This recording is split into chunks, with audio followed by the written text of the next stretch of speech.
Alright guys, the exciting world of taxes and government finance. This is not an exciting topic, I know, but this is the number one topic that me today says I wish someone had done a better job of teaching me this when I was in your position. Financing the government, taxation, how does the government pay for all of this stuff? Anybody have a part-time job right now? Yeah, so you experience taxation. You know you work so much, payday comes, you look at your check and you say, where did that money go?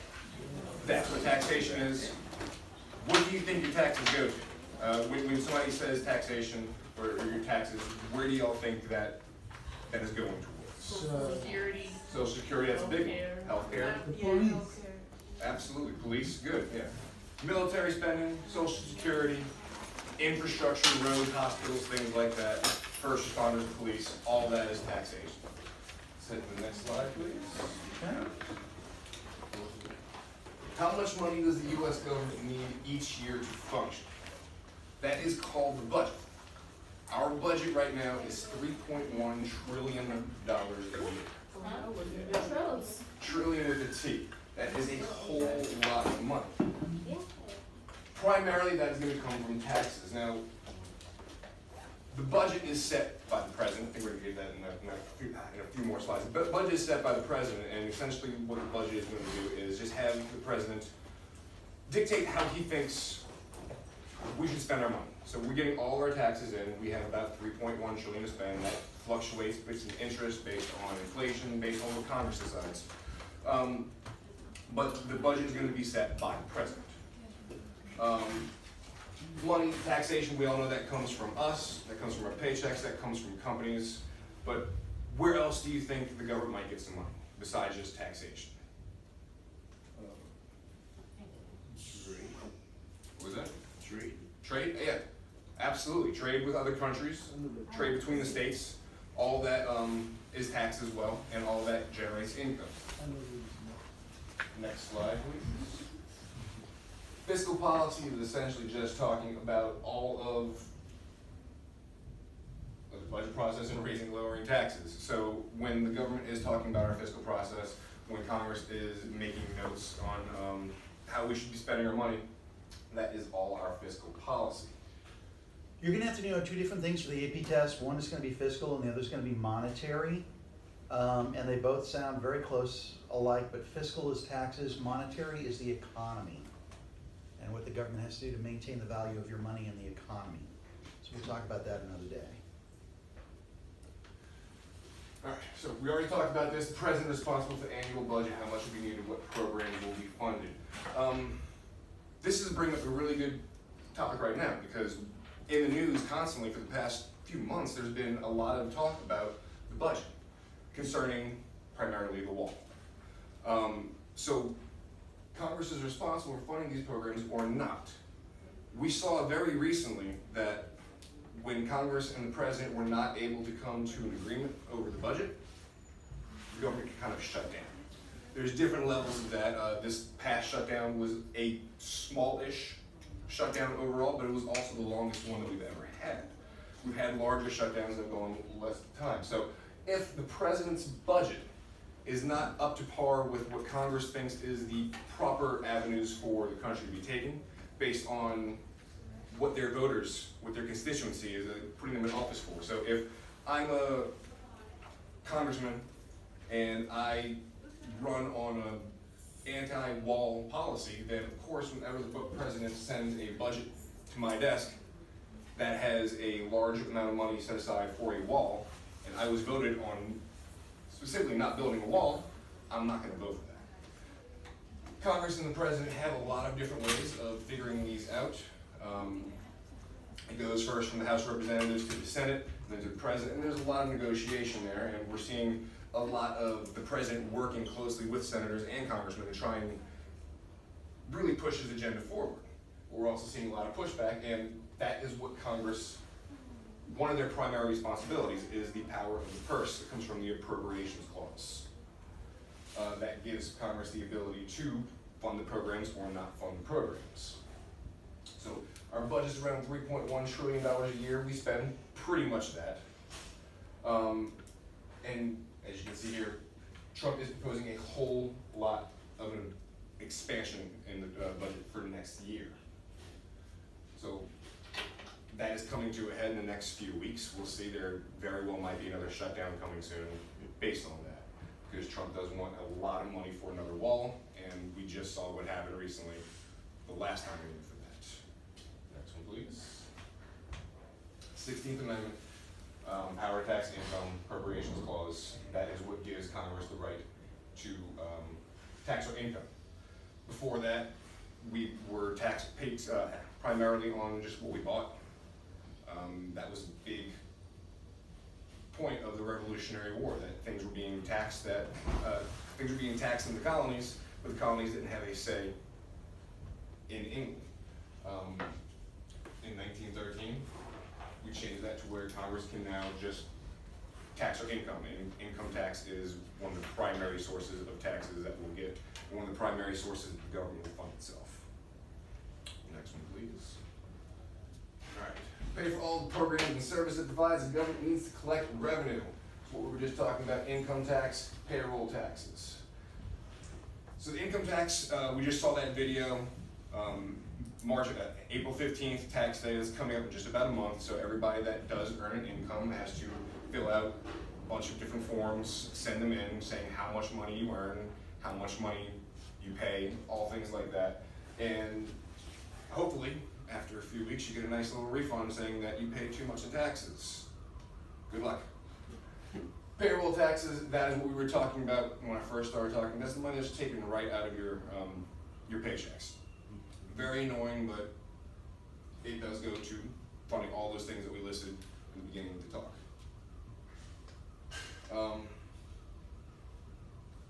Anybody think of other kinds of taxes other than just income and payroll? State? Don't the state pay taxes? State takes tax too. Those are both from the income and payroll also. There's a state tax and there's a federal tax. Yes, the state does take taxes as well. We talked about trade earlier, so we're going to start getting into some trade taxes in a bit, but I think first there's some breakdowns. So when we're going tax based on income, not everybody pays the same. If I only make $15,000 a year, I'm not going to be paying the same in taxes as somebody that makes $1 million a year. So income tax is based on different brackets. I think that's what the next slide is. Oh, tariffs. So we just mentioned tariffs also. So this is another way income can be generated. Tariffs on imports.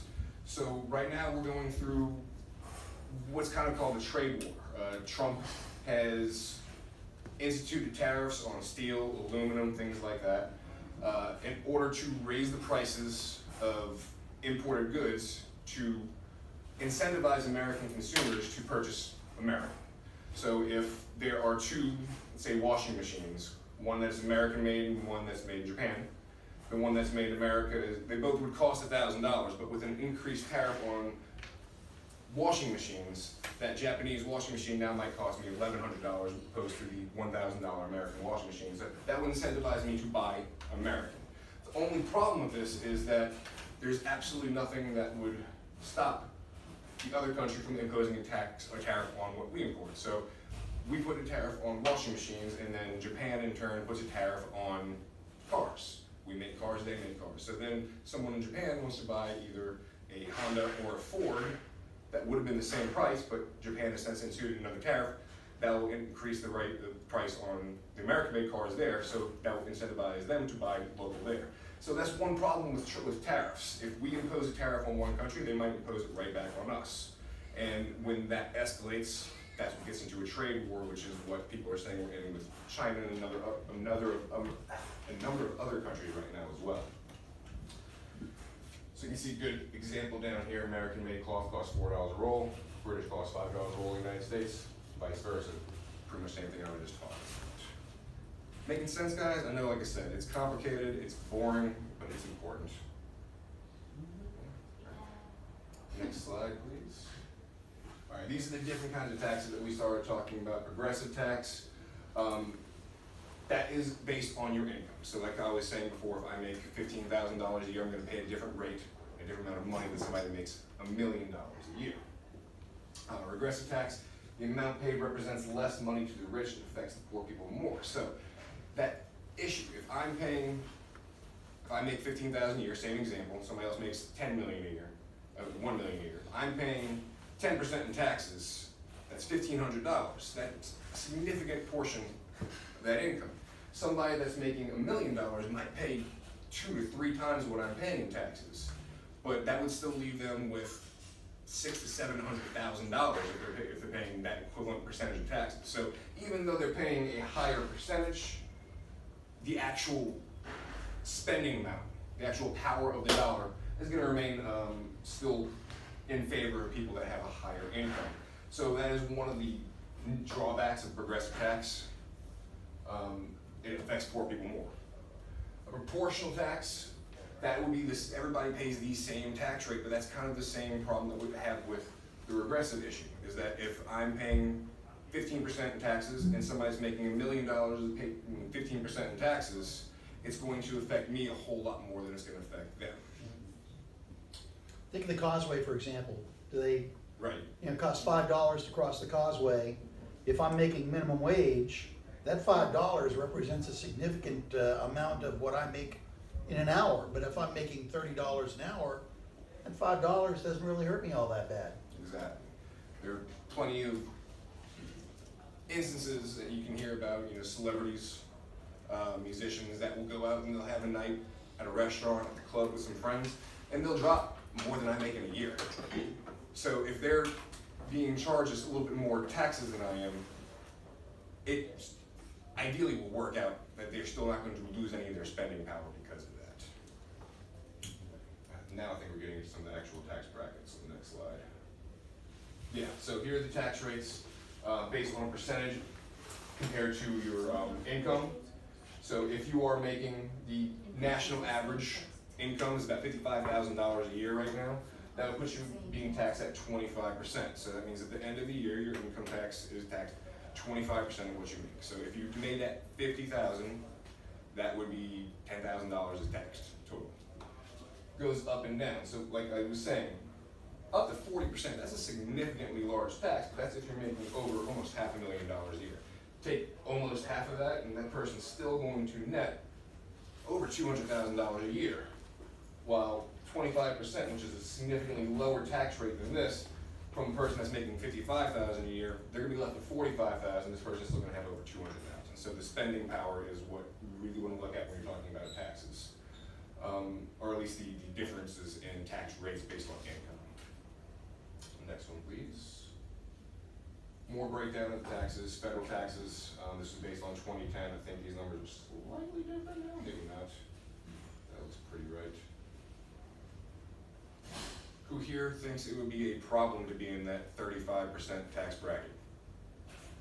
Yeah, it's a good problem to have, right? I wouldn't mind it. Right. All right, this is kind of an example of a regressive tax. There's an argument that the more someone makes, the more a corporation makes, they should actually be taxed less.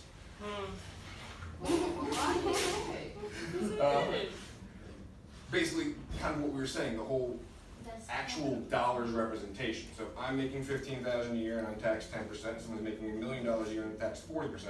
If they were to tax 10% on that million a year, they're still paying a whole lot more than I would be paying. But then when we get to the whole proportional spending power, they're left with even more money, even though they still would have been left with a whole lot more. So that, once again, taxes fall on the poor people to carry the burden of that for the most part.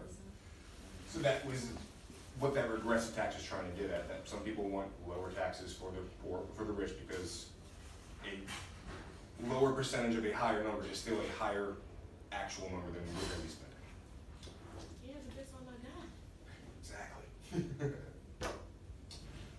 Proportional tax brackets. So that's just if you're making this much, if you're taxed all the same, what it comes out to. So if I'm making $5,000 a year at a 10% rate, I'm paying $500 a year. That's pretty significant based on only $5,000 a year. If I'm making 100,000 a year, tax at 10%, yes, that is a whole lot more than I'm paying. That is getting paid from the person that makes 5,000 a year, but that's still leaving this person with 90,000 at the end of the day, and this person is left with 4,500.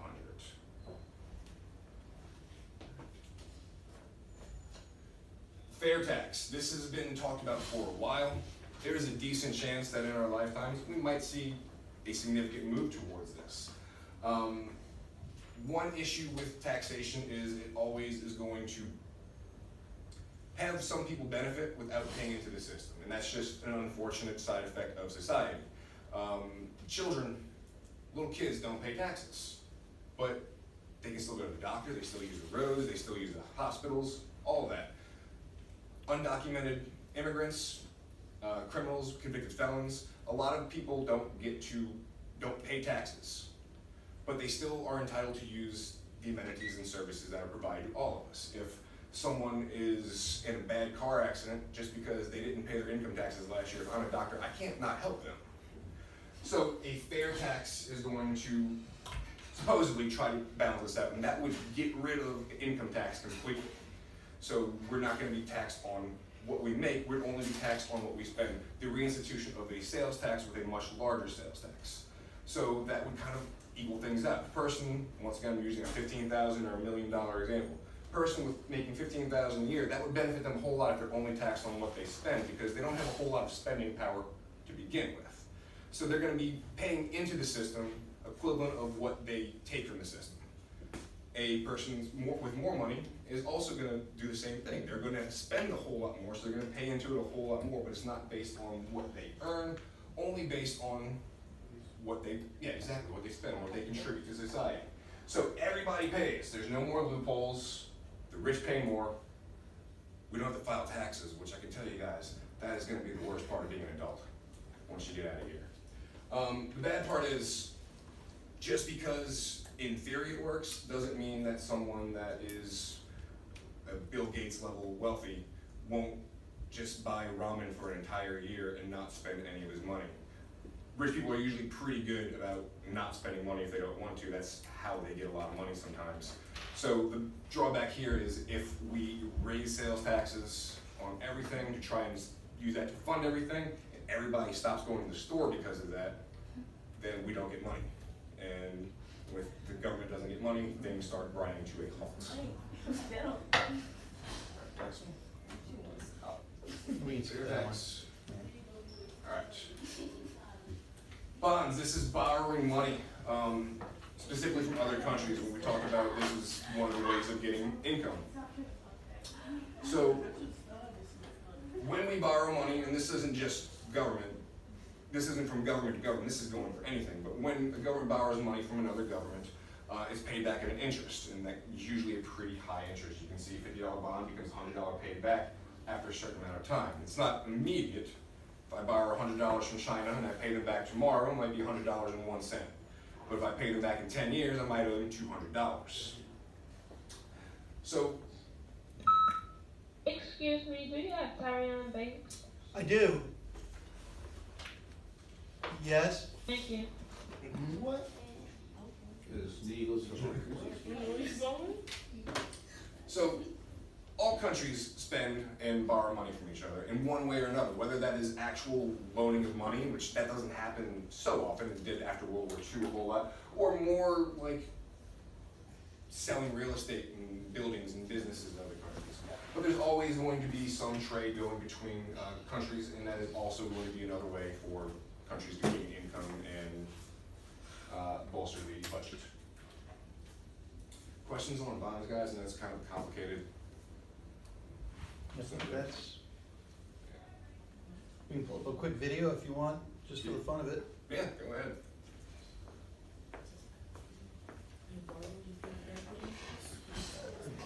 All right, guys, we're gonna go through a quick budgeting activity. I'm gonna pass this out. We're gonna have some information on the board. So if your name starts A through, or last name starts A through M, then your yearly income is gonna be $35,000 a year for this project. if your last name starts N through Z, you're gonna make 50,000 a year. Hey, I'm Not not fair. fair. Not fair. See what happens when you go to college? I Yeah. got both that day, so I can. Dang. We are out. My comp payment is I can make some more. Well, if I'm $1,500. making 35,000 a year, I don't have. We need some more? I'm waiting. Alright, two more. You guys, go ahead, and if you want to work with a partner, When I read it. I mean, you can do lifts and you can keep. Wait. So, my comp, Utility. So we say you better hold that right. So- Josh cheating. like I said, guys, go ahead and you can work with a partner. You can use your phones to look some things up and give you some time to work on this. We want you to look through all of these things and try to make an actual budget based on the incomes that I gave you. So find an apartment locally, and it can be any apartment that you want, but you have to use the actual price. So if you want to get a nice 3-bedroom penthouse in the warehouse district, Nobody can get that. Oh yeah. yeah, I don't think I give anybody a budget that can afford that. So find something, just change money a month, so instead of going by the monthly rent on that, multiply it by 12, figure out the yearly cost of you on But that. if you're still living with your mom, Save money. And a 50. That is acceptable. And a 50. That's smart. You save money. Good for all the guys, find a car, you can, just like that, you can choose a bus, it's $60 a month, that's gonna save you insurance, that's gonna save you gas. Go ahead, we're gonna take a few minutes, we're gonna work on this, guys, we're gonna share what we find in the bed, The right? last name is green though. If you want to use the computers to do research for your Alright, guys, let's see what you got on here. oh, the car insurance is 12. Okay. Adulthood better be super. I put 200. Alright, How much we forget? what did some people find for rent? fine, cause you only got $5.95, that's pretty good. $994. beat them by $1. I love what Where y'all living at? Yes, I got I got 40,000 in my savings right now. you. Y'all better move to Texas. My apartment's So- $700. $600-$700. Man, my apartment. Three. One bedroom. What the hell am I doing now? My apartment $500. $3,000. Yeah, I'm living in California. Where am I living? So yeah, guys, $500. about 600 a month is gonna be a low-end apartment probably, you can find that definitely, but My 565. apartment looking nice. $795. 800, there we go, 800 to 1,000 is probably about the average you're gonna find in the city. Let's just go up there. That hurt me right there. That Right? I went to That's pretty low right there. That like, You know what, John? I'm gonna just say Car payment, I know we found a $30,000 Tesla. 12. What kind of other cars do people find on for this budget? Huh? What? I mean, I'm good at car. Well, I'm going to Hitching rides is not a bad strategy. I'm living on my They got something called a bus. You There know, we go. bus ride shows instead, bike shows instead. I put a Why bike, not use these? a bike, How much in my Oh, pay yeah. for gas? a Good. bike. Gas prices keep raising too. So if you use it if you use it 2 times a day, right? That's, Two. going to work and coming back. How If far you use work this is 2 it? times a day, how much does it cost to get on a bus right now? $1.25 depending on Alright, so RTA, but jet is like $2.50 a day. $2.50 a day just for using it twice to go to work and I back. can walk. I mean, It's $12 a week Y'all just if gonna you be only driving go one to and from bus? work. I mean, riding it's one It's bus a $50 a dollar. I'm month. about to say. Only go to and from work. Jazzy. Me too. I ain't never catch the bus. I got 2 legs. Oh, I you can live walk. in lavish. You never Alright guys, thought so I probably like once, twice. budgeting, not fun, complicated, and you have a lot less money than you thought you did, don't you? Is that right? I mean, Alright guys, we're gonna go through another quick assignment. You can stay in groups, you can use the computers if you want. I am gonna hand out some pieces of paper here. Where else been in? Each piece has put that. Working groups with this guys that don't have enough topics for everybody. Each piece of paper has a different topic on it. And what we are gonna do, Chipotle. we're gonna do is have a debate. hey, I like this. You're gonna research what's on the piece of paper and you're gonna have a debate on alternate ways to fund the government. So it wants to pair up, guys, because we don't have enough for everybody. What's guys gonna do? So take about 5 to 10 minutes, look up what's on your piece of paper. We'll get back together and we will talk about alternate ways to possibly fund the government and positives and negatives, all those in just a bit.